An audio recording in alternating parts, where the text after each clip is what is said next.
बिस्मिल्लाहिर्रहमानिर्रहीम रब्बि इश्रह ली सदरी व यस्सिर ली अमरी वहलुल उक़दतम मिन लिसानी यफ़क़हू क़ौली रब्बि ज़िदनी इल्मा।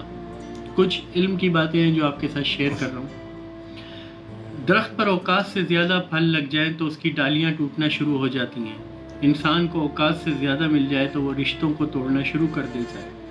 अंजाम आहिस्ता आहिस्ता ये होता है कि दरख्त अपने फल से और इंसान अपने रिश्तेदारों से दूर हो जाता है। अल्फाज का चुनाव सोच समझ कर करें। जब आप बात कर रहे होते हैं तो आपके अल्फाज आपके ख़ानदान का, मिजाज का और आपकी तरबियत का पता दे रहे होते हैं। बच्चा बड़ा होकर समझ जाता है कि अब्बा की पाबंदियाँ ठीक ही थी, और बंदा मरने के बाद समझ जाएगा कि उसकी रब की पाबंदियाँ बिल्कुल ठीक है। ज़िंदगी कोई चाय का कप थोड़ी होती है कि एक चमचा शुगर मिलाकर जायके की तलखी को दूर कर दिया जाए। ज़िंदगी को तो उम्र के आखिरी लम्हे तक घूंट घूंट पीना पड़ता है, चाहे तलखी कितनी ज़्यादा क्यों ना हो जाए।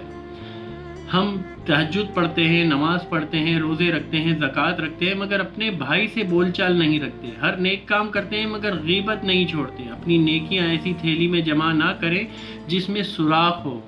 अगर तुम्हें एक दूसरे के अमाल का पता चल जाए तो तुम एक दूसरे को दफन भी ना करो। अल्लाह ने तुम्हारे ऐब छुपा रखे हैं, इस पर शुक्र अदा करो और दूसरों के ऐबों को भी छुपाने की आदत डालो, क्योंकि बुराइयां आप में भी हैं और ज़बानें दूसरों के पास भी हैं। कुछ लोग अपने लिए सारी सारी रात जन्नत की दुआएं मांगते हैं, लेकिन दूसरों की ज़िंदगी उन्होंने जहन्नम बनाई हुई होती है। हम किसी को दिल में झांक नहीं सकते, ये जान नहीं सकते कि कौन हमारे लिए कितना मुखलिस है, लेकिन वक्त और रवैये जल्द ही इंसान को एहसास दिला देते हैं कि वो हमारे लिए कितना मुखलिस था। अपनी तरफ से भरपूर कोशिश कीजिए, सख्त मेहनत कीजिए, इख्तियार कीजिए, दुआ कीजिए, पुरुमीद रहिए और नतीजा अल्लाह पर छोड़ दीजिए। ज़बान दराज लोगों से डरने का कोई फ़ायदा नहीं, वो तो शोर डालकर अपनी भड़ास निकाल लेते हैं, लेकिन डरो उन लोगों से जो सह जाते हैं, अल्लाह के सुपुर्द कर देते हैं। जहाँ नाइंसाफ़ी की गुंजाइश नहीं होती वहाँ देर होती है। वो रब तुम्हारी बातों को सुनता है।